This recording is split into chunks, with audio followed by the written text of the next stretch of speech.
Hey there, folks, and welcome to this fourth episode of Roll Around and Find Out. We are a group of authors, artists, and academics brought together by a shared love of storytelling and, of course, a mutual enjoyment of D&D. I'm your host, AJ Smith, and I'll just let everybody go quickly introduce themselves before we get rolling tonight. So, pass it on over to Matt. Hey, Matt Leggetti, Comic Book Yeti. I am playing Taylor Swiftfoot, the gnome artillerist. And before I pass it on to Chris, you should visit comicbookyeti.com after this stream for all kinds of comic book content. Chris? Hi, I'm Chris Heisenreiter. I am playing Eustace Stone, the blade-singing wizard with a gun. And you should follow Comic Book Yeti. It's a good time. Thank you. Sure, Jordan. Hi, I am Jordan. I am a book blogger and dark fantasy writer. You can find our stuff on Coffee Book and Candle, and I will be playing Cypher, the half-elf rogue arcane trickster, up to some shenanigans. Val? Hey everyone, I'm Valerie Meadowdays on Twitter. I'm an artist, writer, cosplayer of sorts, and I am playing Essie, the wood elf sorceress. I am Dan. I am a classical historian. If you just so happen to be a professor of ancient history at a major accredited U.S. university, you should totally consider funding me. I am currently playing Kaghrumor the librarian, a Goliath, paladin, Oath of the Watchers. And I'm Shravani. I'm a writer and a book hoarder. I'm Shravani Writes on many places on the internet. I play Kalika, who is a wood elf hexblade, and her best friend's name is Steve, and he happens to be a goth bird. Cool. All right. So before we actually get the game started tonight, we have a couple promotional things to talk about real quick. So we have registered for the Mythcraft Partners Program. Mythcraft is a new D20-based system that's going to be launching its Kickstarter. Kickstarter is going to launch. It'll be launching its Kickstarter on March 15th, and I just have a little ad copy to read for you right now. Hey there, adventurer. Get ready to embark on an epic journey with Mythcraft RPG. Mythcraft is the ultimate TTRPG system and universe brought to you by the Homebrew Network in partnership with Quasi-Real Publishing. With one of the most robust character creation systems on the market, you'll have the power to design and play your dream character in a huge, narratively rich universe. Choose from 14 lineages, 11 classes, countless occupation and profession options, and a ton of talents. Discover endless, intriguing, and unique combinations to create your perfect hero. And the best part, you'll get new options for your character with a new talent point every level. Mythcraft needs your support to make this happen. Sign up for pre-launch updates at mythcraftrpg.com and get ready to embark on the adventure of a lifetime. The Mythcraft RPG Kickstarter opens on March 15th, and you won't want to miss out on this thrilling journey. Let's do this. That's mythcraftrpg.com. I'll go ahead and throw that link into the chat as well so that we can, so that you can follow there. Go ahead and register, check that out if you like. I've looked over some of the intro stuff they've sent out, and it's pretty cool. It's going to be much more robust in the character generation, as they said, than D&D, and there's a fair number of other tweaks, it looks like, a lot more variety and customization options for your character. The other fun and exciting thing is that not the next Find Out stream, but the one after that, so 3 weeks from now, we'll have at least one of the designers, if not more, on as a guest to talk about it a little bit. And then once they release the basic rules, we'll do a one-shot demo session of the game so that folks can check it out and see if it's something they'd be interested in. Like I said, it seems quite nifty, and it seems like a really great time. All right. Well, trying to think if there's anything else. Remember, there are ways for you to interact with the dice on the stream. Subscribing gives the player advantage on a roll, and tipping 100 bits will get D6 inspiration to somebody. And if things are going really sideways and somebody wants to kick in the $5 to invoke Kalika's intervention or interference on a dying character, you can get them up from dead to 1 hit point. But that's not gonna Give it to Kalika. nobody's gonna die, right? We're all happy. Just in case. Please, folks, you've seen how we roll. How Mhm. rolls. Okay, so quick little recap of last time. The party, after dealing with some bandits at the entrance to the mine, searched the bodies, discovered that they had their guts sucked out, which is never a good thing. Cypher found a poetry book with a love song in it, and with a poorly written love song in it, and gave everybody a interesting rendition of it before they ventured down into the mines, where they were beset by what we can only assume were the gut-sucking bugs that sucked the guts out of the miners up top. They dispatched the first group quite handily, went through some ruins, found unsealed empty sarcophagi, which is never a good thing to find, and then fought their way through what looked to be a barracks of what ended up being called the Untethered Ones, somewhat mindless, undead-looking soldiers that slipped in and out of reality during combat to mitigate damage and teleported around in dramatic fashions.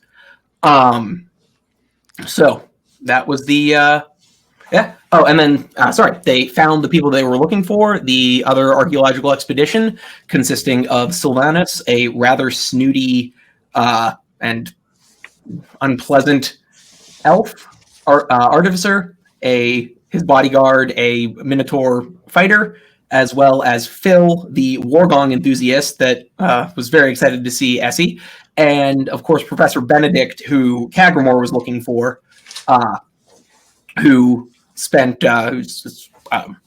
was very interested in the ruins, and he's kind of been talking everybody's ear off about it as you try to sleep that night. And the final thing is, and I'm going to go ahead and have the players remind us of what that was. 3 people had something slide into their dreams and ask a question while they were paying attention. While they were not paying attention, while they were sleeping. Hey, Sprout Moji, welcome to the show. Good to see you. Go ahead and assign a D4 of inspiration to somebody to use later. So Essie, Matt, or Essie, Taylor, and Kalika were the ones who failed. And if you want to remind everybody of what your deepest desires were. Matt? The big boom. Val? To honor her memory. And Shravani? To get rid of it. Okay. Nicely cryptic and ominous. Desires for everybody around. So, as you were sleeping also, there's one other thing. You're awakened by as you've had your rest, but as you're awakened by a loud rumbling boom in the distance that kind of shakes the yes, dun dun dun, a loud rumbling boom that shakes the cavern, and dust falls from it, and it there's a moment of tension as things shake and a few pieces of debris fall, and then goes quiet. But otherwise you are able to leave this set of ruins and start heading back towards Freedelve. There are a couple of things that people said they wanted to do right off the bat. I'm one of them, because I have access to a new spell now. Yeah, so I pulled some wire and kind of fold it around like fractal style,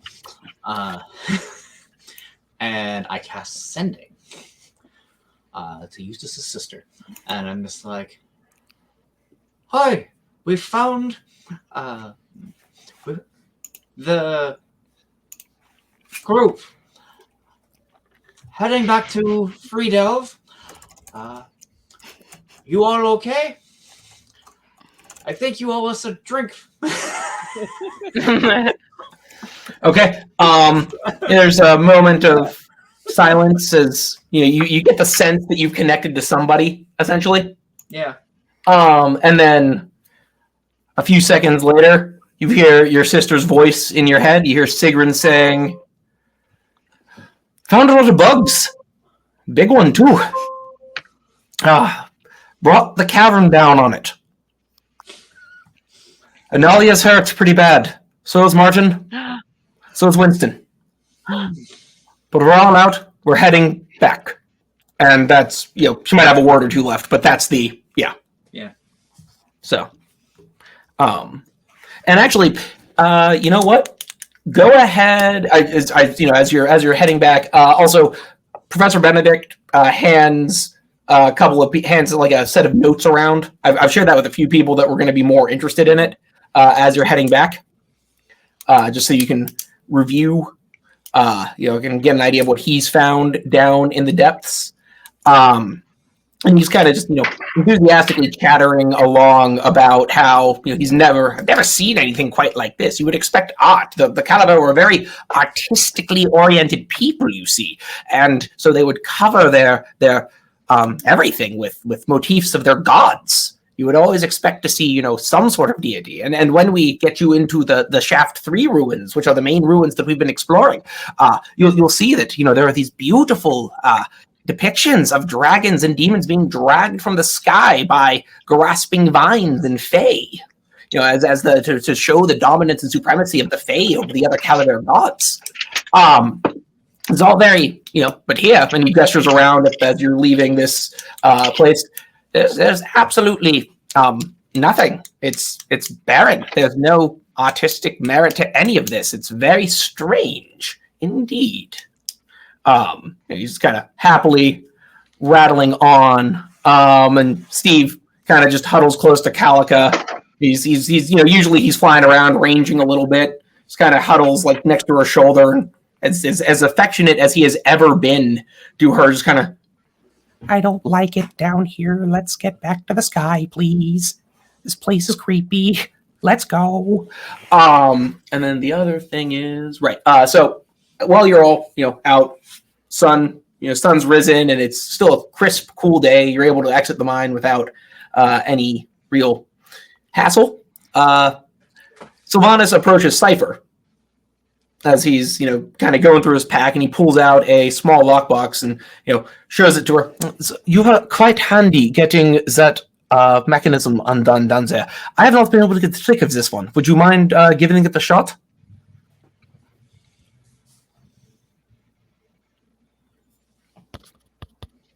You're muted.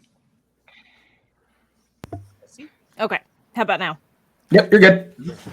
Awesome. Why microphone? I was asking if I need to give that a roll, so she takes it. Yes, She's like, that'd be "Yes, a you thieves' got to tool. open this." That'd be I'm thieves not tools. picking it. Yeah. You go to roll your thieves tools. Thieves tools. Okay, there it is. Yeah. It's doing that thing where it doesn't want to pop up my stuff. Here it is. So sneaky. Yep. Exactly. So then that 20 does play. Oh. Come on. Come on. Ooh. I mean, Oh, it is. 7. So he looks a little bit smug, and maybe just a little bit relieved, and shrugs and no. One moment, that I'll give you one more chance. Try this one instead. And he he pulls out from a pocket that seems to be holding way more. There's a second lockbox. So if you don't mind, try this one instead. Was that a fake, you asshole? Listen, I'm tired. Okay. I just want to get this damn thing open. 15.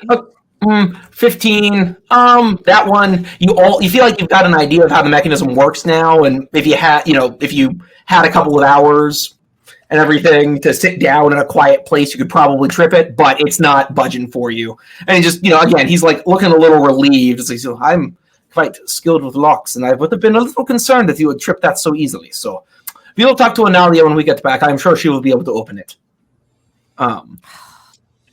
And you know what? Go ahead. As you, is there anything else anybody wants to discuss amongst ourselves while we're out about, or anything we want to ask the other NPCs as we're kind of walking and talking our way back towards Freedelve? Not right now. And I figure I am, chatting with Professor Benedict about all of that. Yeah. Trying to keep him focused on it, but I mean, he is a. Can I eavesdrop? Sure. They're going. Yes. I've been very interested in. I've been here for a couple of weeks, and I've had a couple opportunities to go into the Shaft 3 dig, but of course, with the blockage in there, we haven't been able to really get much further in. And so I've been spending, a lot of time reading, and as he's doing this, by the way, his chair, the ground is rough, and the 4 arms on the back of it, skittering along, and every once in a while, one of them will drop down and push him up over a little rock, and then it'll pick right back up, continuing on. And it's just, it's a little boring, honestly. But we should talk over a drink, Kaghrumor. There's a few things that I think you especially will be interested in. And you just kind of notice he's somewhat shiftily, nervously looking at Sylvanus as he's saying this. I'd also be curious, what are your areas of study? I primarily focus on Calaver cults, and specifically my area of expertise is on Fey cults. All right. Fey cults, got it. Yes. So, yes. And then, trying to think.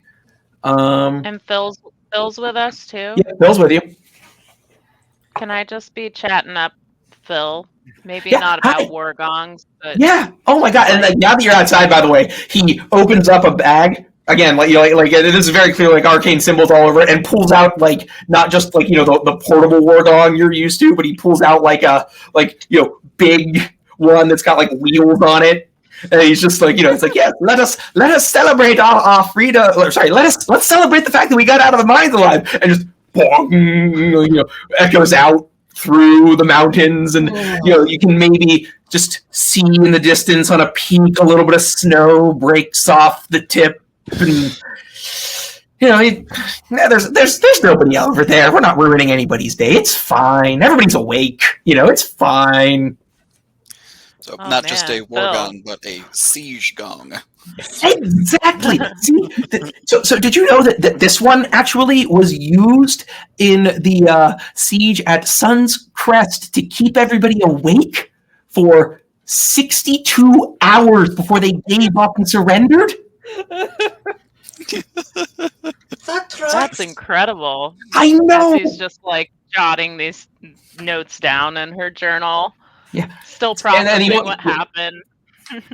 He holds up another small one, and this one sounded at the death of Oscar and his mercenary company. This sounded their final defeat, trying to hold the gap against a ravaging tide of mind flayers during a horrific conflict. Yes, no, there's lots and lots of so much history. How many war gongs do you have on you, Phil? All of them. Also, where'd you get that bag? I think I need one. Oh, well, I mean, it was a little. Sorry, I keep flipping into benefit. It was a little expensive, but you can get it made. It's a bag of holding, costs a couple $100 gold, and they're nice to have, right? And in a pinch, if you really need to hide and you have a friend to let you back out afterwards, you can, in fact. And he opens it up as wide as he can, sticks his foot in, just starts to pull it up, and then steps back down, gets back out. You can, in fact, hide in it. You only have about 10 minutes of air, though, and then things start to get a little dicey. Okay, noted. Duly noted. Yeah. What if you have a second bag of holding with a lot of air in it? Okay. That's when Benedict pops a little bit of a wheelie, turns around, starts going backwards. Okay, now listen, young gnome. There are a few rules for magical items that you, and if you are an artificer, you should know this. putting an extra-dimensional space inside another extra-dimensional space is a terrible idea. Because there's a hole in the fabric of reality that everybody gets dragged into some place strange and random. So if you're ever in a pinch, though, it can be helpful. Cypher's like jotting notes. He means if otherwise death is 100% certain. He slides a little bit away from Cypher, just like, she's thinking a little too much about all this. I'm a little nervous. I'm You'll be able to know when she uses this. And after... I'm about to ask a question, and then my sending stone rings. Oh, yes! Yes, right. Do the most recent one first, I think. Oh, let me dig that up while you guys okay. Real quick. Yeah. So is there any other things that want to be exchanged or handed over or discussed? So what if you turn someone into a flea and then you put them in the bag of holding and then put that bag of holding in another bag of holding and then you mail it to yourself? Well, I don't think he's going to be around to receive the mail, and okay. I don't have a hammer handy. That's Kaghrumor's department. I have transcribed the first message from Christopher Rubin. The company name is the 100 Acres of Wood. I have heard about Robin Wood before. And then leased equipment is the auto shop. So apparently, the auto shop chopping wood, it's destroyed 100 acres and more. I'm not seeing a problem with this. It sounds like it's working great.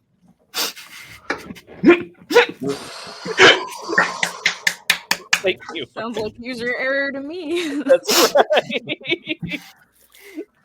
All right. So, all right. Fantastic. Yes, indeed. So, that's what I want to do. Chris, roll me a d20. Oh boy. Nothing.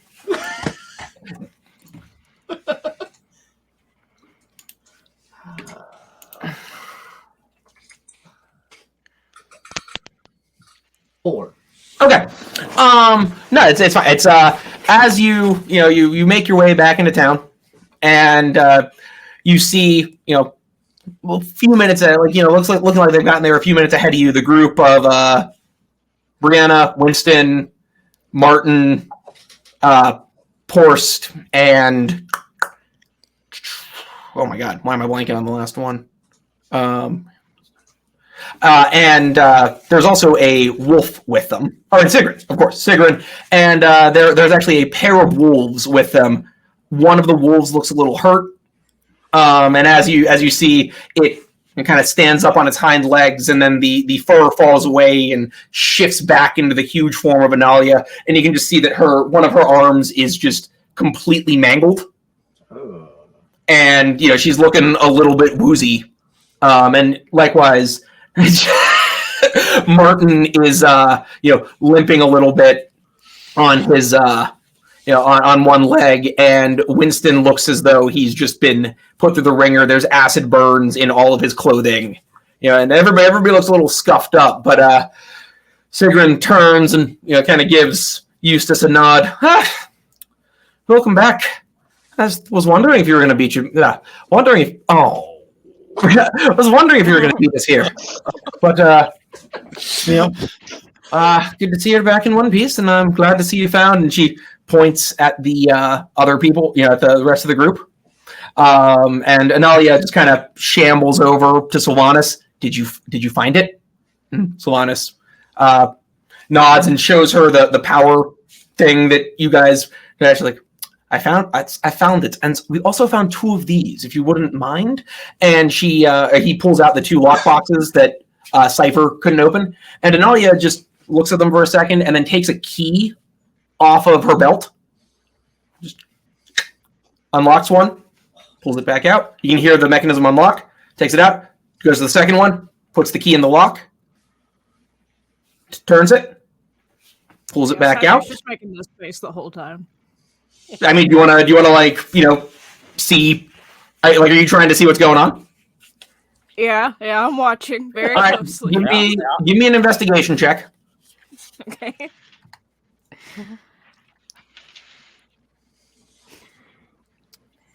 It's not on magic, so we'll go to skills. There we go. Ooh. That's a 24. So yeah, you notice, you see, you just get a tingle of arcane energy around the key, and you see what looks like a spectral set of lockpicks and spectral fingers slide in, and as she turns it, they do a little lockpicky thing, and so it looks I want it. Okay. For some reason. Okay. I mean, Lockpicking. she puts it back. She puts it back on her. She puts it back on her belt, Noted. hanging from a ring. So, yeah. Anything else we want to do, or shall we head? There's like a, So Sylvanas kind of looks you up and does. These were actually more helpful than you would have thought. They are, not entirely useless. But there's only so much you can do with a hired help. But I would say that they are worth being paid, whatever you had agreed to initially. Not entirely useless is kind of my standard, so. So Your roles would agree. So Roarin and the big minotaur with the spear just kind of pops it across his shoulders, gives a neck crack. It's like, I'd go for a drink. Come on, boss man's buying. What else are we gonna do? Well, I could find a sack of potatoes tonight. Yeah. And then also you as Sylvanas opens both of the boxes, kind of looks inside. Cypher, are you trying to okay? And that investigation check was so good. I'm just going to go ahead and say that you can definitely keeping on with this. You see a series. Each box seems to have 4 smooth, round stones in it. What do stones look like? They're just regular. They look like just obsidian. Solid, sparkling obsidian.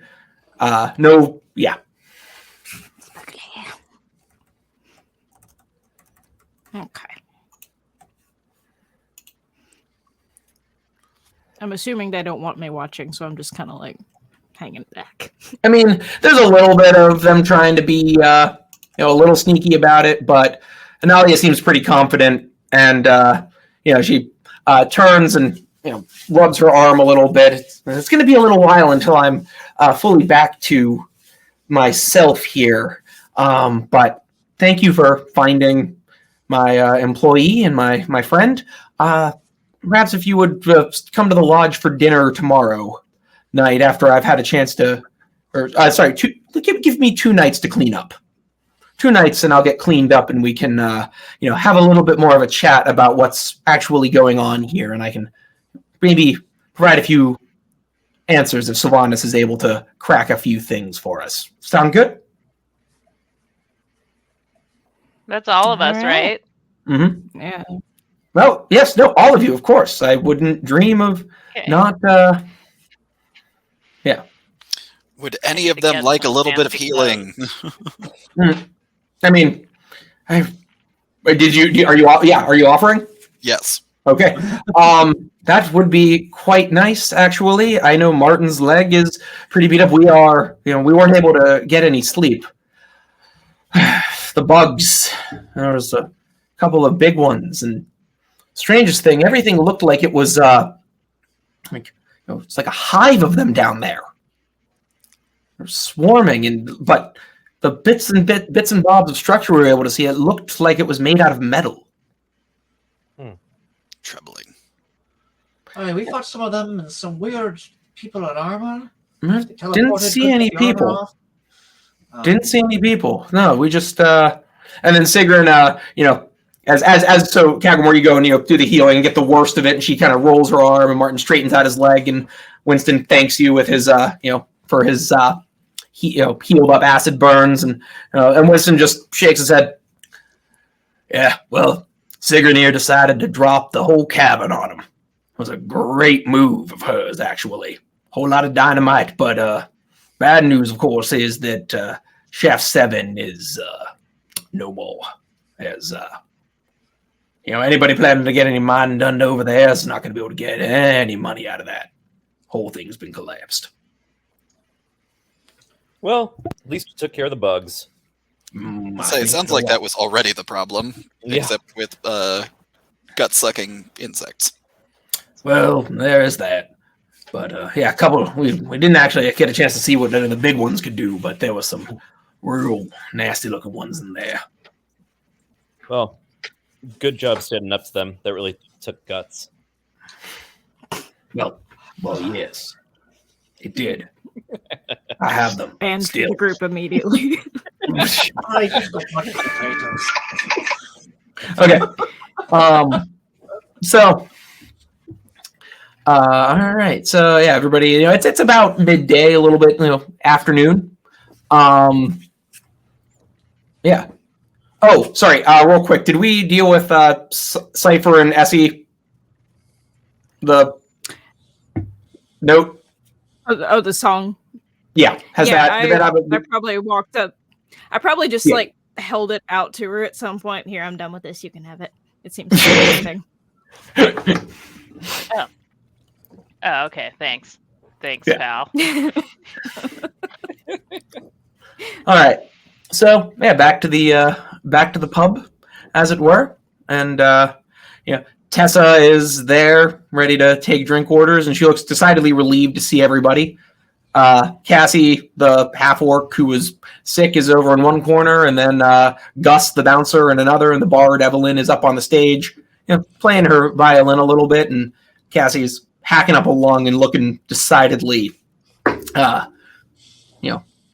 like she's like the dust lung is eating away at her more than it should have. So, yeah, I'll just. But with having said all that, the whole sick got a whole bunch of people in the tavern. Who do we want to talk to? What threads do we want to pull? Well, I want to touch base with Martin and be like, oh man, I've been through a lot. It seems like you've been through a lot. I learned a lot about myself down there. I am apparently claustrophobic, so that's one thing. Thought I used to like bugs. Don't like bugs.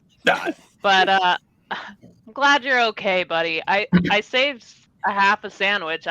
Do you want it? Oh, I will never say no to it. This is our love language. Never say no to a sandwich. No way. He takes it, takes a bite and just claps you on the shoulder. Thanks. Been needing that. I ate all mine on the way over there. I could tell. It was a mistake. You're hungry, man. Yeah. Thanks. I appreciate it.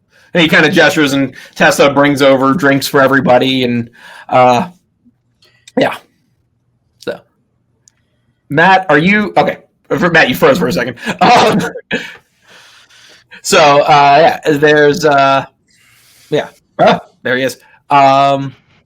So anybody else? So yeah, Martin and Essie are sitting off kind of to one side. Sigrun's with Professor Benedict. Aw. Yes, my kid recently watched Frozen. It's okay. Trust me. I feel your pain. I've watched nothing but Moana, Frozen, and Encanto on repeat for about a month. Been there. So, okay. Anyways, having said that, anybody else? I'll join Benedict. Okay. He kind of, Savannah says, brings a round of drinks over. So, yes, we will talk more later, and I do appreciate the work you did for us, but. Perhaps there will be more of that in the future. And he, pats you all on the back in a somewhat patronizing manner and leaves the round of drinks and slinks away, leaving the tavern behind, looking a little disappointed. Can I take his drink? Did he leave his? Oh, he didn't have a drink. He's yeah. Like sadly drinking alone as he leaves. He got a roadie. He got a to-go mug. Roadie sody. Yeah. AJ, I believe you mentioned my best person to pursue my research goals would be Wheelchair Man. I forget his name. Yeah, Benedict. Yeah. Benedict. Sorry. Yeah. So I'm bad at names. I'm good at numbers. Fair. So Eustace would, after having a couple of rounds with Rorton and the sis, be like, excuse him for a second. Excuse himself and walk over and just be like, "Hi, I've been pursuing some research goals of myself, and I wondered if you might be able to help me out at some point. A little loud and crowded here. Maybe sometime later we get together and have a quick chat." Of course. What is it you're working on? I'm always interested in other people's research. You look like the rough and tumble sort. I mean, he keeps himself pretty nicely dressed. I mean, it's Eustace. Yeah, fair. All right, well, you're familiar with any of the notes and workings of a Cornelius Beckett?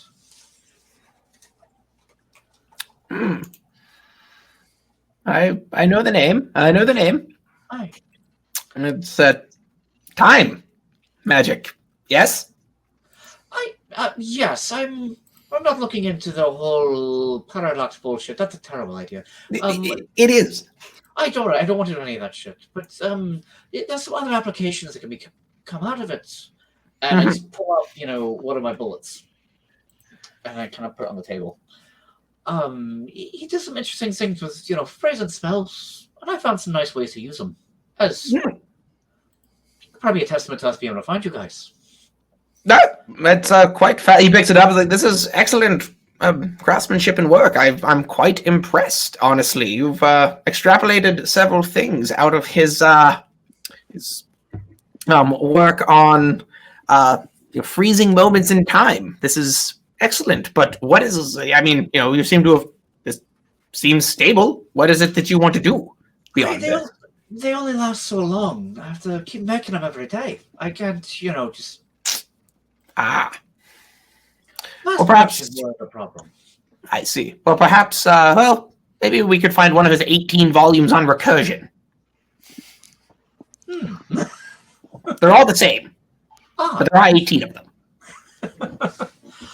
That makes sense. Yeah. So anything, just trying to find directions to go, find some more stuff. I've been going through a lot of ruins and seeing what I could find, but a lot of dead ends. I mean, that makes sense. The thing is, the Fae is a good place to look for the anything to do with time. And I assume that that's why you're here. Is that his notes have any notes you've had have suggested Fae related cults? Time affects them differently, in that they don't necessarily experience it at all, or if they do, it's in chunks and it moves differently for them. You can go away for 100 years and come back, and a Fae will ask you what you were doing yesterday and bring up a conversation that you had 2 days ago as though it was just something that you were talking about yesterday. And they will not understand why you don't remember it. Not that I'm 100 years old. I'm only 50. Aye. But yeah. Anybody else while we're sitting around? So Martin, is he still wearing the shredded whatever? Winston? Winston, yeah. It's Winston, yeah. Yep. Okay. I am going to go up to Winston, inspect the shredded clothing, and say, let me take care of that for you. Okay. Go get changed. Bring me back these clothes. Tell no one. Give me a persuasion check, please. Yes, give me Not your the dirty, secret torn clothing. Just saying, I'm going to do him a favor.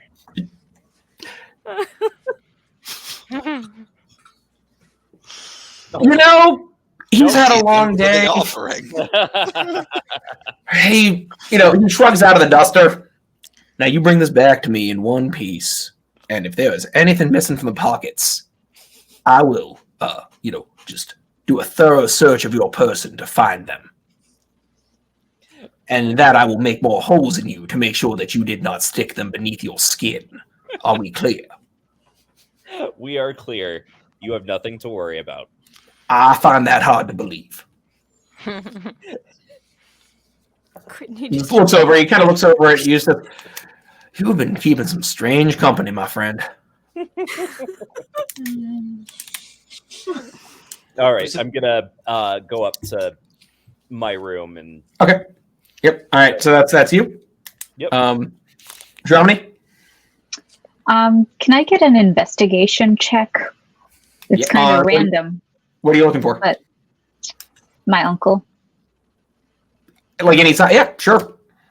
Like just any kind of signs of him. Anything. Like, are you asking around to see if anybody's like met him, or like are you just, or are you like, well, okay, yeah. She's just walking around, just asking, talking to people. Hey, you know my Uncle Tim? Okay. He's like a poster. Have you seen this man? Uncle Tim. Uncle Tim. It's just a paper that says Uncle Tim. Yeah. What's the idea of doing an investigation check to find? I mean, you can roll investigation on that if you like. It's not going to be go ahead. Let's see what comes up. Okay. Where is it?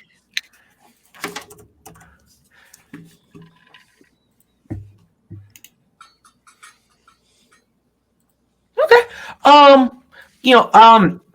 A couple of people have, everybody kind of, gives you an odd look of like, why would you, you don't necessarily expect you to know a random person. The world's a big place, but Gus, the big half ogre barkeep, kind of, or a bouncer rather, stands up and leans down and squints. I have seen that before, actually.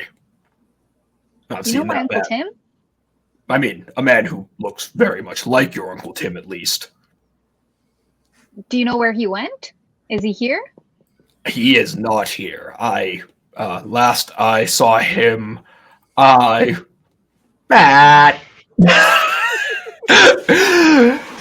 You seen my son? Last I saw him, still back in Solden. He was fighting in the pits with the it's what I had to go up against him at one point. He was a bit of a scary man. Had a staff rather like yours, actually. He had a staff. Mm-hmm. Like this staff? I mean, like it fit him, and he's bigger than you, but yes. Well, yeah. Why would he have a staff? Well, that's weird. He also had one of those. One of what? Points at Steve. He had a Steve? Steve? Do you know Uncle Tim?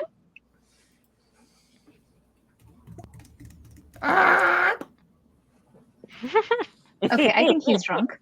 Steve is drunk. Steve looks distressed. Is more what Steve is looking like right now.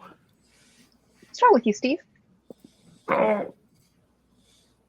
Nothing. Are you constipated?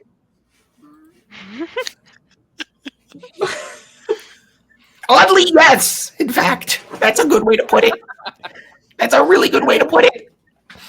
Okay. Do not ask me any more questions, please. Okay. About this. Anyway, so so you know my uncle, and I mean, I know him as well as any two people that have gotten into a ring and beat the snot out of each other. Know each other. Well, pretty well. In that specific capacity, yes. And he had a Steve. He had a bird? Yeah. Yes. He had a bird and a staff. Why would he have a bird and a staff? That That doesn't pretty make sense. sure it was that bird, actually. Did I inherit you, Steve? Steve thinks for a second and then opens his... Yes.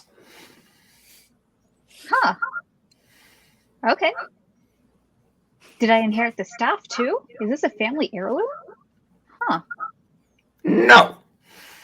Oh, You inherited the staff, but it is not a family heirloom. what? How do you inherit something that doesn't belong to your family? You're not making sense, Steve. Nope. Okay, well, you're a great help. Well, thank you, sir. Can you tell me anything else about my uncle? He was kind of a jerk, actually. Oh, mean. Okay, yeah, that checks out. You know, I've heard things. You can't sore, be that much sore. of a jerk. He was a sore winner, is what he was. Ah, well, that happens. But also just wildly strong for again, because Gus is like 8 feet tall, like for someone like about your stature. But Yeah, we wood elves are strong. I believe it. Well, thanks, and nice to meet you. Nice to meet you as well. I'm gonna go back to my book now. And he sits down and pulls out it's like a little in his hands is a little tiny book. Start reading, sipping a beer as he does it.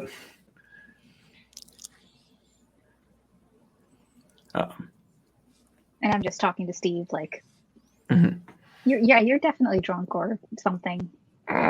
It's or something. That's all I can say. Weird. So as this is going on, Professor Benedict has ordered a beer for each of the arms on his chair. It's incredibly handy, let me tell you. It took me a little while to get them to work right, but this thing is incredible for scaring the younger students when they start their classes. The incoming students. What you do is you climb up, and he demonstrates a little bit, and the immovable rods and the arms on his chair lift him off the ground, and then you hang over them and wait for them all to come into the classroom and look around like, where's the professor?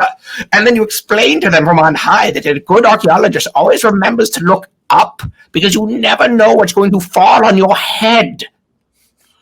I need to sit down some of your lectures. This sounds like a great time. I'm quite popular.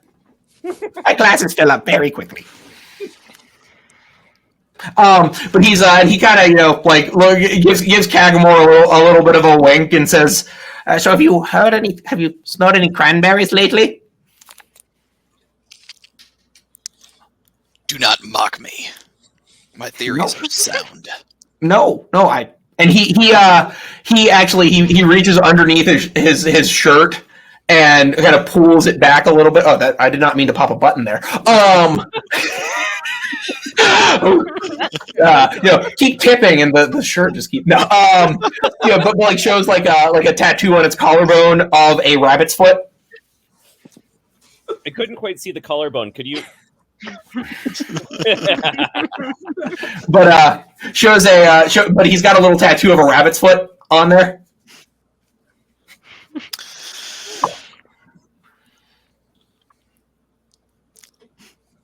So it's like no. So you haven't had any issues with that. You don't. Well, it depends on what you mean by issue. Tracking down additional proof of them? Yeah, I've been having a lot of issues with that. They're hard to find, aren't they? But just to put your mind at ease, I don't have any concern about them being involved with this. If they were involved, you would know. What would I actually have seen? Because I know that you've published a few papers on this, and I read them, and they were very well reasoned. I am sorry that my colleagues did not take you seriously. What evidence would you have been looking for? I'm genuinely curious. Enormous quantities of bloodshed, burning towns, giant rabbits. armies despoiling cities. They're not a subtle people. No, I suppose not. But of course, and he gives you like a very exaggerated wink. They don't exist, do they? Wink. Not here. Not anymore. Exactly. But they Good. did. Good. And they could again. And I'm sure that you do a good job guarding us against that. There is depressingly little I could do to protect you.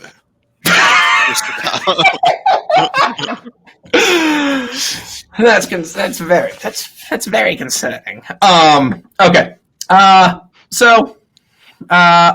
Other thing we need to talk about though, as the night goes on, Tessa taps Essie on the shoulder. Hey, Hey, how many of you had? just 2.5, I think. I'm good. Okay. Let's talk. So, okay, and she pulls out a couple of vials, each with a different, a different colored powder in it. And says, okay, so what I was able to find is this is Sudanese pepper. It's very spicy, but it's in a small quantity, and I think that's what gives it its kick. This is turmeric. This, I think, is paprika. And Okay, wait, slow down. All right, continue. Okay, and this is allspice. I tried to get all the spices out of it, but it didn't work. It's all spice. Yeah. And then she holds up a final vial with just what looks like a couple of grains of something in it. And then this, I have no idea what it is. And that was everything you found, right? These are the five spices. 5 spices. Okay, and the 5th one is a mystery. Yes. All right. Sounds pretty. It's pretty anti-inflammatory, isn't it? That's some good stuff. Yeah, I know. It keeps you warm at night. It really does. Communicated immediately. They're striking your house. So.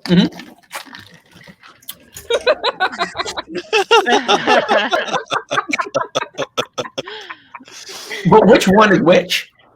It's like Well the mystery dum-dum Powerful flavor. riddle. Yeah, it's actually the mystery spice is actually the 6th Spice Girl. That's the only thing. She's a mystery. Nobody knows. All right.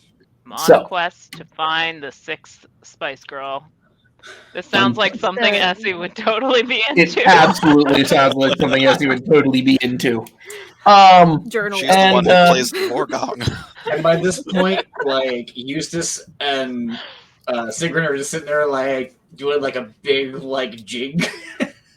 Okay. We'll just do a jig. Okay. Them to the music because There is a fuck it, we're fiddler. having fun. All right. Yep. And Evelyn has struck up some violin music. There's and actually Martin has produced a guitar from somewhere. Ooh. That he is trying to play, but not doing a very good job. Oh. Martin, you are full of surprises, man. I mean, always loved music, but I just haven't been able to find the trick of it at all. He plays a chord and it just doesn't sound. His fingering is just all over the place. He has no idea what he's doing. Okay, Essie asks Jordan, him what's if that he needs face help. for?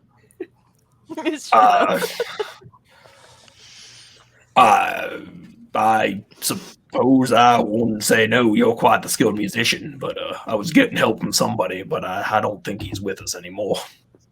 What you said about up in the mines was true. Oh no. Killed by bugs? I would Killed by assume so. cave-in? Bugs, Oh, probably. okay, the bugs. He would have Yeah. been at Shaft 13. Ah. I'm sorry. Yeah, Wilson was quite the poet. poet. Huh. Have you, Essie pulls out the love song that Cypher found.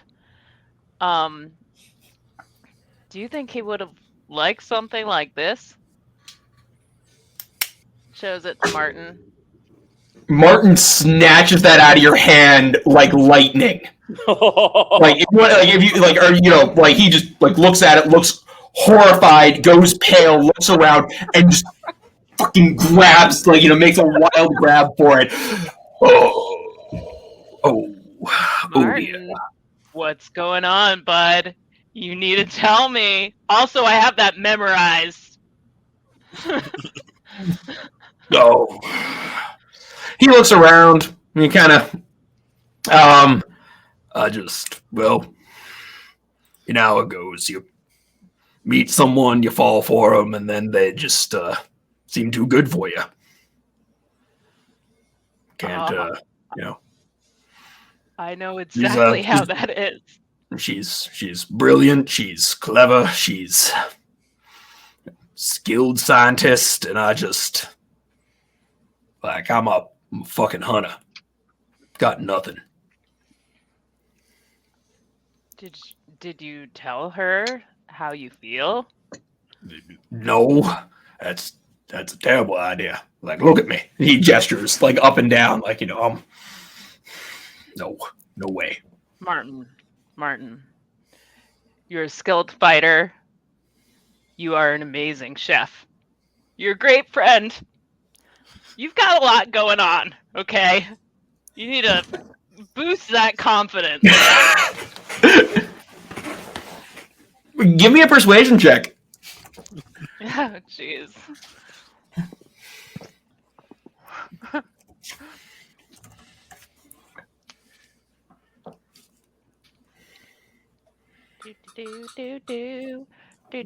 do 15, 22. Ah. Damn. He just he looks and he tries to speak and he can't actually get the word out, but he keeps looking over at the bar at Tessa, the tiefling barkeep. A scientist. I got you. She's one hell of an alchemist. I mean, she can brew as well. She's just, amazing. Oh, that's beautiful. I mean, I really think that communication is important in situations like this. You've got to tell her at some point. Does she like music? Love it. She's got always singing while she's working. Always smiling while she's singing, and I think she plays the flute too, but I haven't heard her. Be still, my elven heart.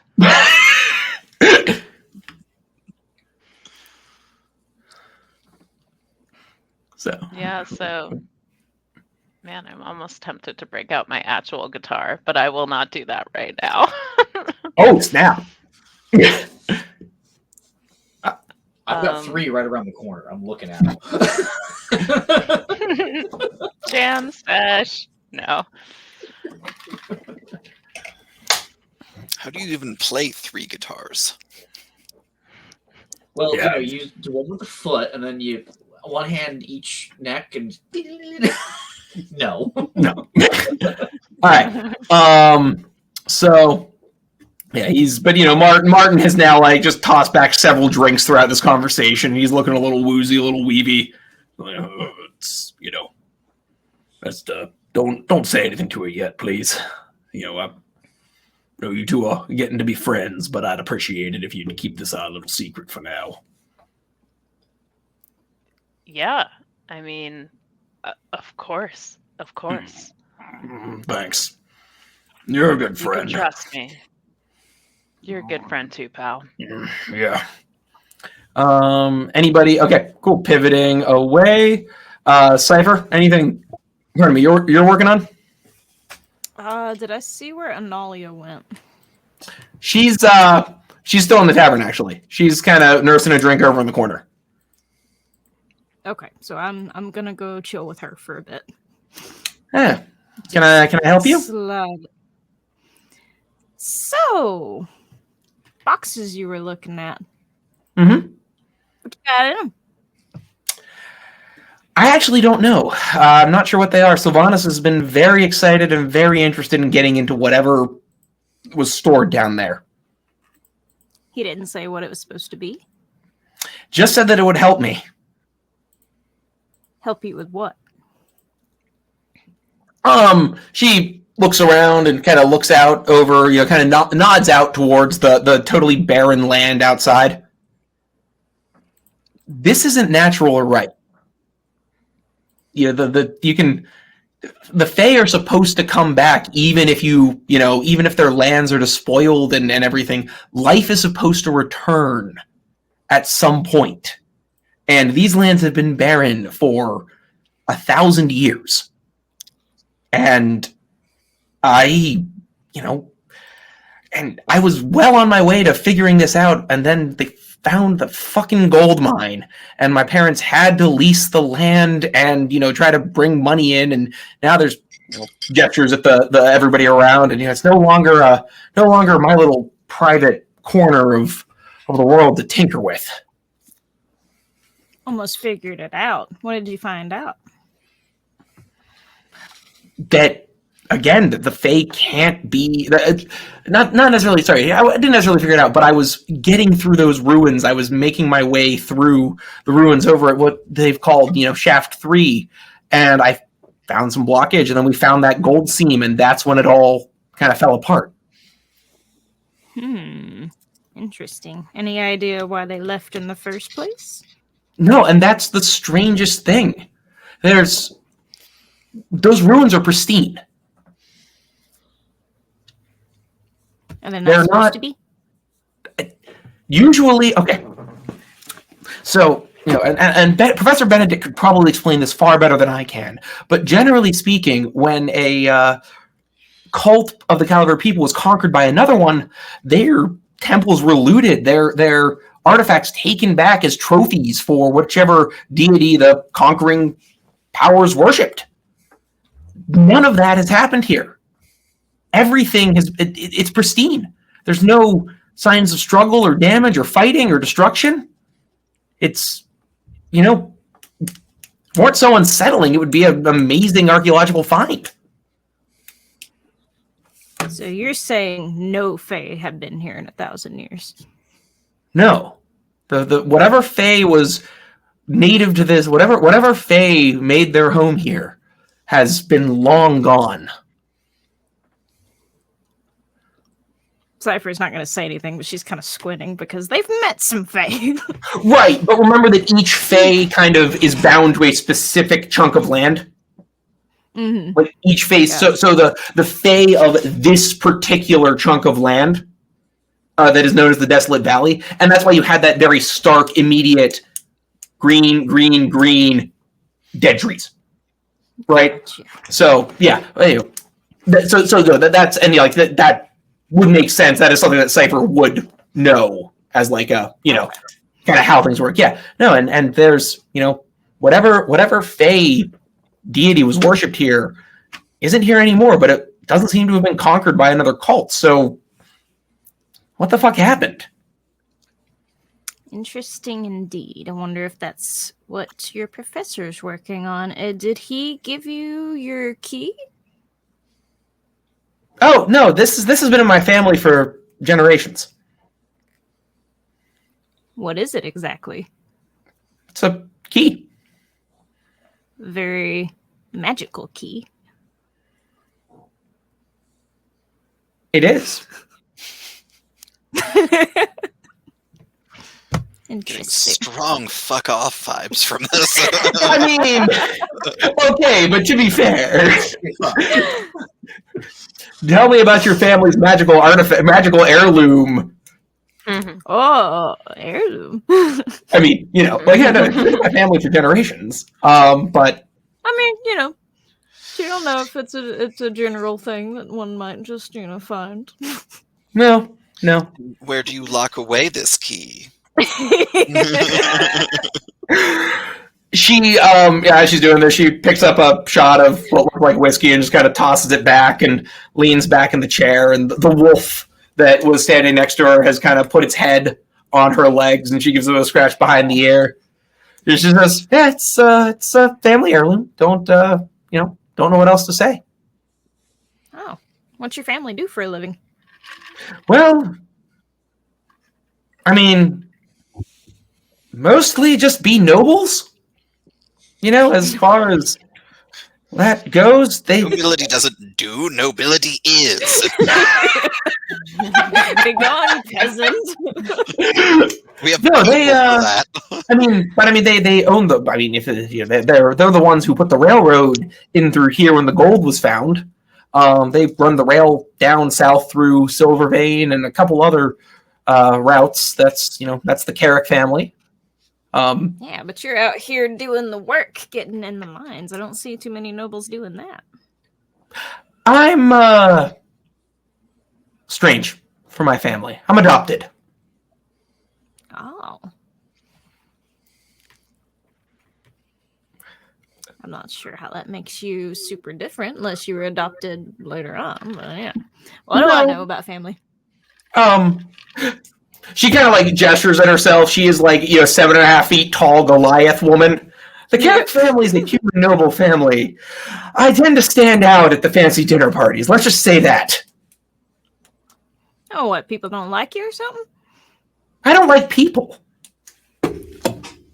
And that I can relate. And she just kind of little toast and tosses it back. So, can I help you with anything? Nope, just curious about what's going on here. We kind of got dragged into it ourselves. Yeah. I like to know things. And then she just slides half drunkenly off the bench, kind of misses and goes.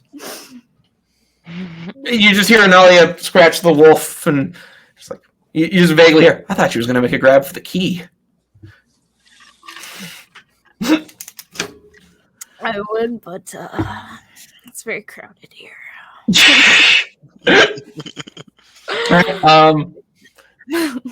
Kalka, anything you want to anything else you want to be going after?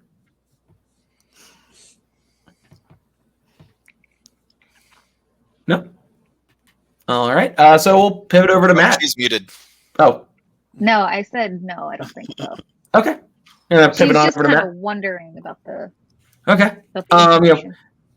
Cassie's still over there, kind of hacking up along a little bit, sipping what looks like that potion that she's been taking. But so Matt, what are we? So I am going to try to mend that duster. Yep. As we get back to my scene, I, a tiny gnome, am trying to wear the duster, and then I try to mend it. Okay. Look at myself in the mirror. Imagining Are you using the standing on spell a mending? bar stool with the duster around and look at me. Exactly. It's always sunny in Philadelphia moment. So I have weaver's tools, and do I have mending? I'm looking for mending. I don't think I have mending anymore. Okay. I mean, weavers, you're. I will say, given your background, yeah, you are absolutely able to. This is well within your wheelhouse. So, if you want to go ahead and make just a dex check with proficiency. All right.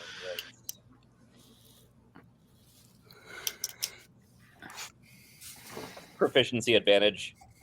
Not proficiency advantage. Proficiency just adds 3 to your. It'll add 3. So your dex plus another 3. Oh, okay.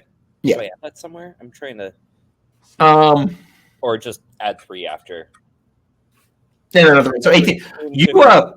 It takes you a little while, and your fingers are not quite used to the to the work because you've been doing so much with machine parts and everything. But after 20 minutes or so, you are stitching away, patching, healing. It's almost like it's a very sense of healing this garment, healing this fabric, and it's as you're going through it, as you're working through it, you find turn out the pockets of, you find a pipe, you find a couple other items that I assume you then tuck back in there.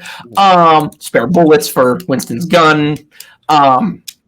And all that, and he, you managed to restore that thing back to almost looking like new, despite the fact that it had been acid burned significantly. Like there was almost some magic about what just happened. Good. I'm going to write a note that says "Tell no one" and put it in one of the pockets. Okay. Underline no one. Okay. Are you good? Okay. And then I am going to cast invisibility on myself. Okay. And go back downstairs and Okay. him and walk away. All right. Give me a stealth check as you do this. Yeah. With advantage, you get advantage because you are invisible. But let's see how this goes for you. Oh god. Bloody. Can I lucky this? Sure. So just roll. Just roll a straight roll without the advantage now. Okay.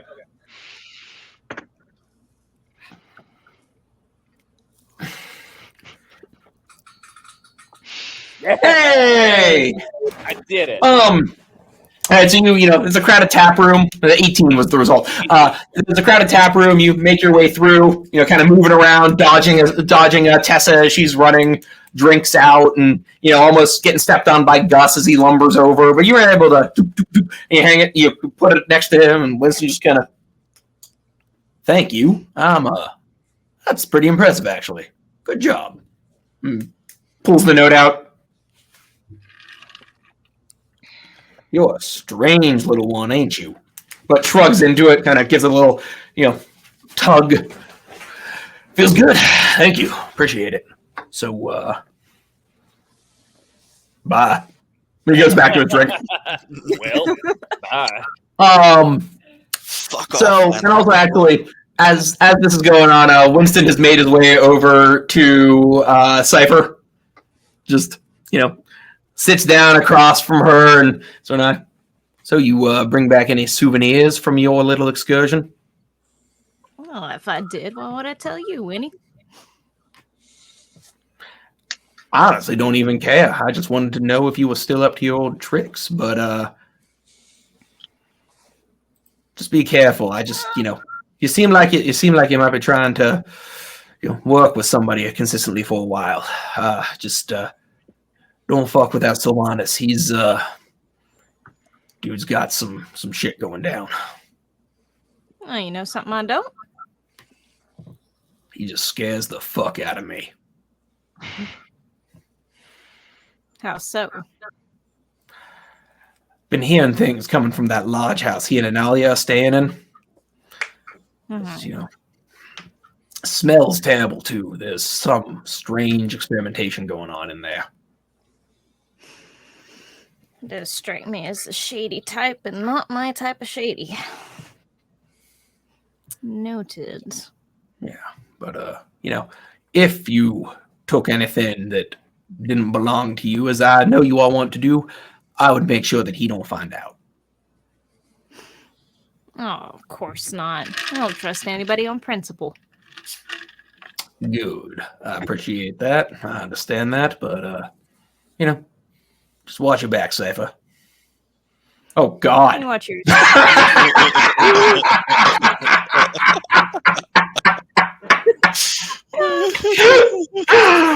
Oh my God, that's amazing. I love that. I love art. So, Brianna has likewise kind of been sipping her drink, and she's got a little bit of a 1,000-yard stare going, and her bunny rabbit keeps nuzzling her ear, and Wesley has scampered over as well during this process and is trying to, be a cute little weasel and play with the bunny to cheer her up, but she just looks like completely and utterly, Cute little weasel. Oh, Yeah, I move over to Brianna. Hey, Cypher. Agree? Hi. So, I know we hadn't really cleared the air on this, but I did some things. And since we're probably going to be around each other for a while, I think I'm just going to say I'm sorry. Sorry for what? Does she not know? No, this is like Like, I'm not letting you get off that easy. Sorry for what, Cypher? Sorry for leaving the way I did. And how did you leave, Cypher? You know what? This is already hard for me, and I'm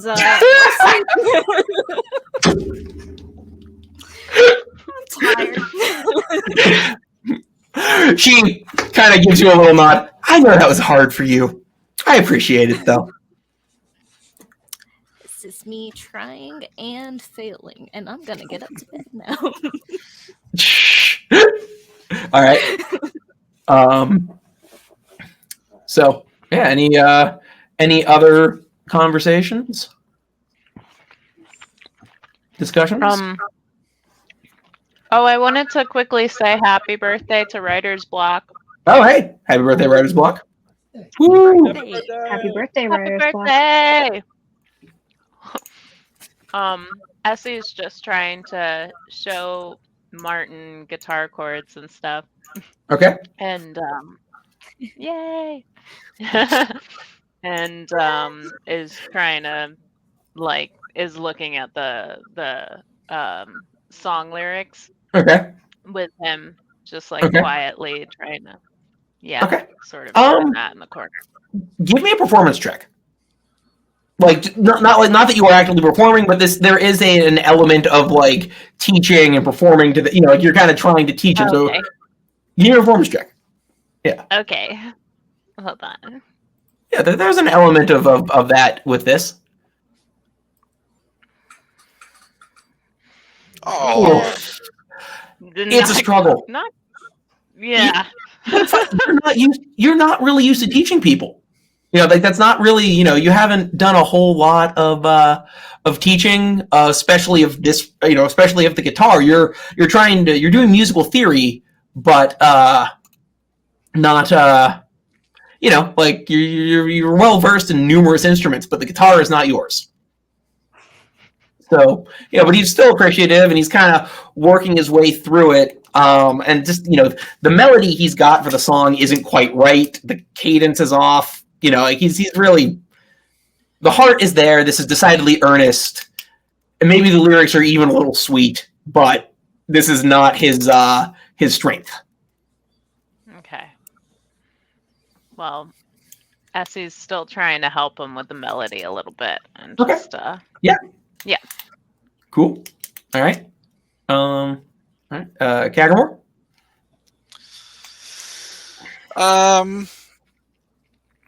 Yeah, I mean, if we're not still talking about the weird stuff going on here, or I guess you have any direct questions for Professor Benedict or Analia while you're, No. Okay. The questions I have are all as yet unanswered.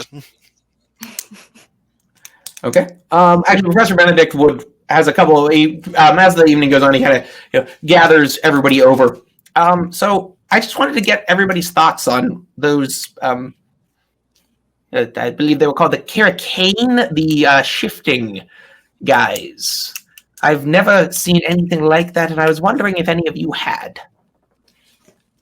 I've never seen anything like it, but thought occurred of found some random notes about they were open to they let something in or trying to put something back. Mm-hmm. But then they're in a place that should have religious shit all over the walls. And there was none there. Maybe that place was less Fae and more them.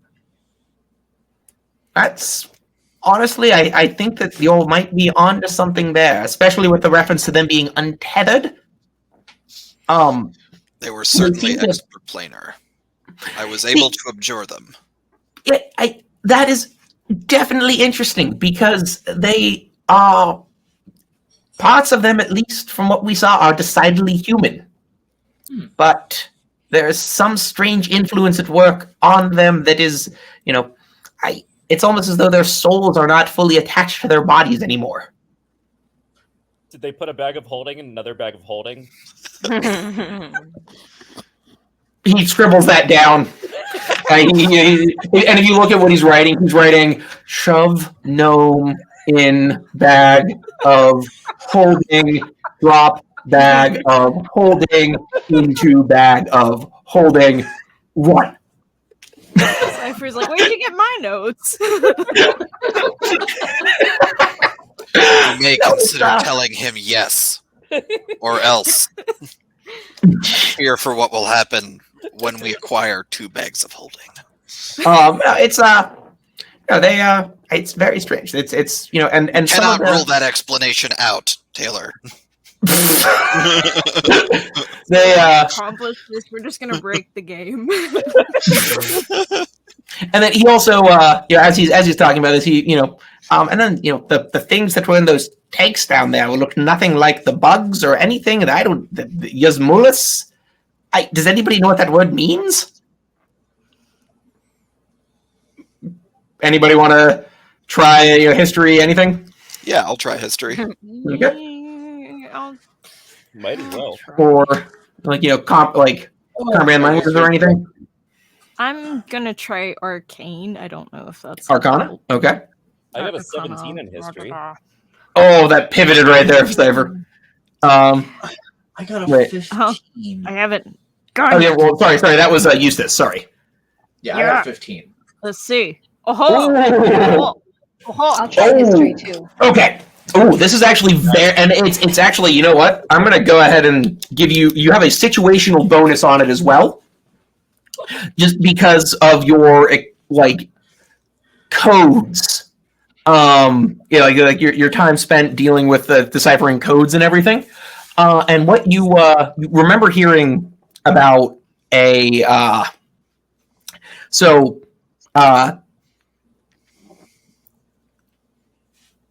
of faces is the best, like something of faces is what Yasmulus, like you're not sure, but you have seen words and like the syllables kind of add up into other things, and so yeah, you've got something of faces. Oh, you're sounding it out. Yeah. Something to do with faces. That's all I got for you. Sorry. Feces? Punch them in their face. I don't know. Faces. You know what? Give me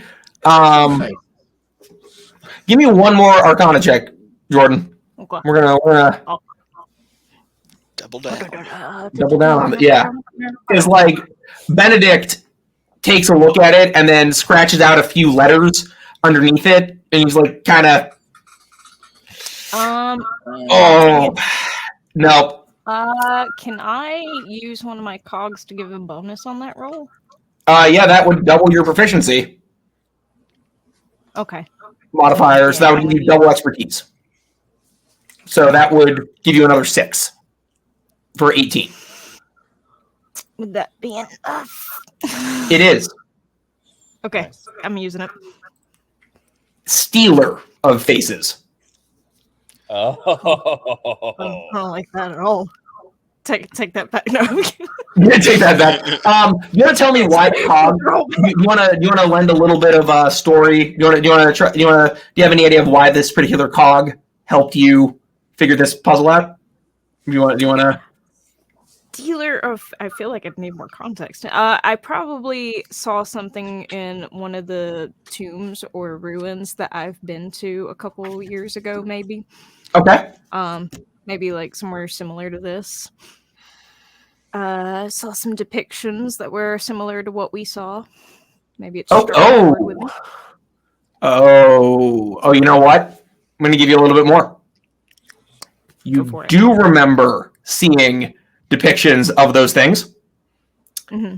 And it was kind of like, a relief depicting a series of panels depicting something. And it kind of looked like it. One of those things and a bunch of people.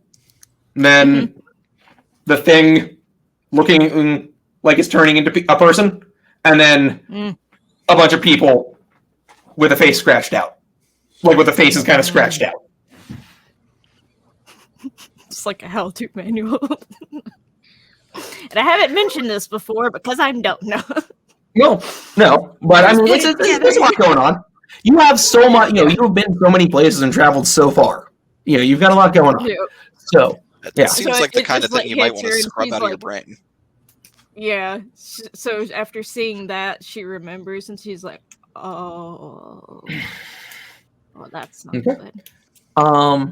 Is there? Yeah. All right. We are getting towards our break time. As people are winding down for the night, is there anything they want to do in the privacy of their own rooms? Yep. I mean, not that I can say on the stream, but okay. Not in game. Make up for those potatoes. Yeah. Please. Do what? Yeah, Cypher has something. Okay. Oh yeah. I'm taking a look at that box. Okay. And seeing if I can open it on my own. All right. And because you almost got out of the lock, go ahead and take advantage on the roll because you almost had that other one. All right. Thieves' tools. Yep. Okay. Okay.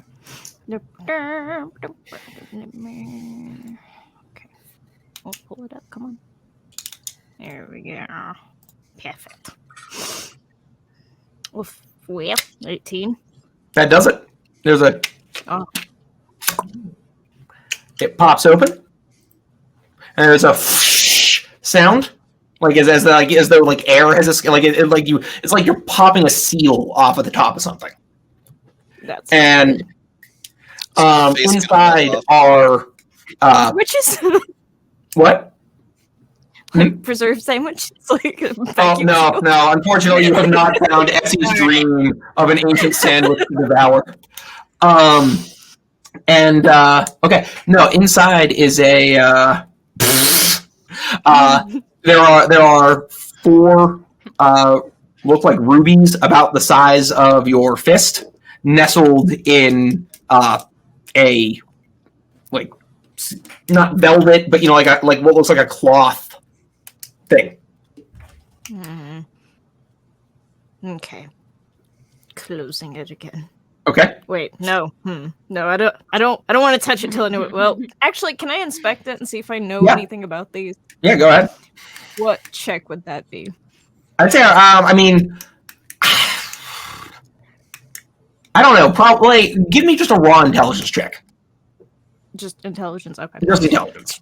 Because you're not, you're not really, you have very little context for any, Yeah, okay. Just roll everything. Just roll it all.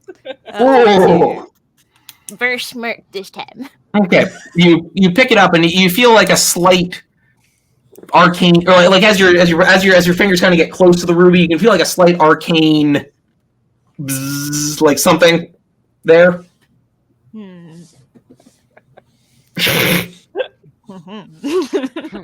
It's kind of there's like an arcane tingle.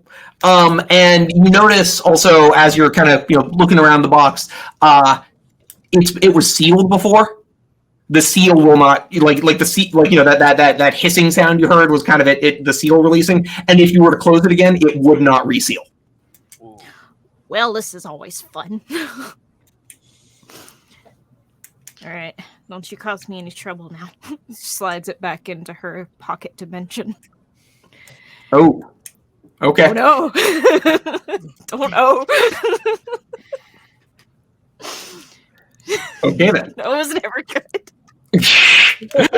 Okay, but yeah, so you put it back in? Yeah. Okay. Okay. All right. Anybody else have any last minute things? Kalika's just going to be asking Steve a lot of questions. Okay. And we can have some of those actual questions once we actually no, you know what, hit me with a few of them so that ask what questions are you asking? Because this is actually important. So it's Steve. Okay, you're my bird friend, aren't you? Yeah, yes. Yes, I am. But you belonged, but you serve our mistress, right? Yes, I do. You're not just some random bird. No. I thought you came to me from my mistress. Yes. Our mistress. Yes. I thought like you were sent from. But then this guy said that you belong to Uncle Tim. How?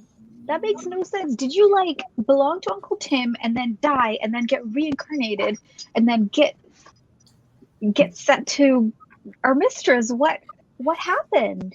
I did not get reincarnated. I don't belong to anybody, first of all. Oh, Steve! Are you Uncle Tim? Did Uncle Tim die and then become Steve? Uncle Tim, is that you? No, that's not what happened. I am not Uncle Tim. Are you sure? Are you not allowed to say? Oh my God! How did you die? Did you die in that fight that he talked about? I am not your Uncle Tim. Well, not now. Now you're Steve. But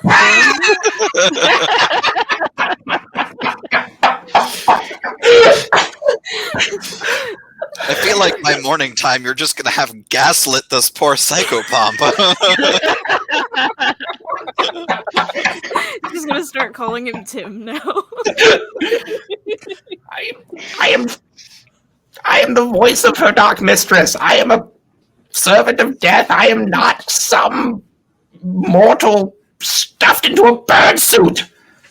well, yeah, but like, I mean, not now. But you know, to serve our mistress, you have to have died. Probably. Well, did you die? Am I dead? Calica's been drinking that Mary Frog.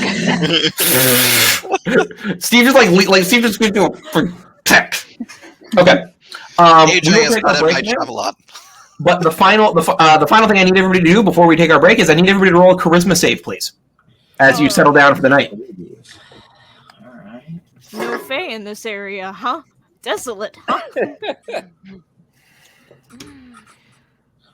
A nice lucky 13. I got a 19. No, I seem to be missing my toolbar, AJ. Oh, that is because you don't have a token out. Hang on. I don't know why you don't have a token out. Try now. Oh, yep, there we go. Okay. Saving throw. Sorry, let me double. Okay, so succeed. Okay. Wow. All right. Eustace, when we come back, you're going to tell us what your deepest desire is. Okay. So, and we're going to pause.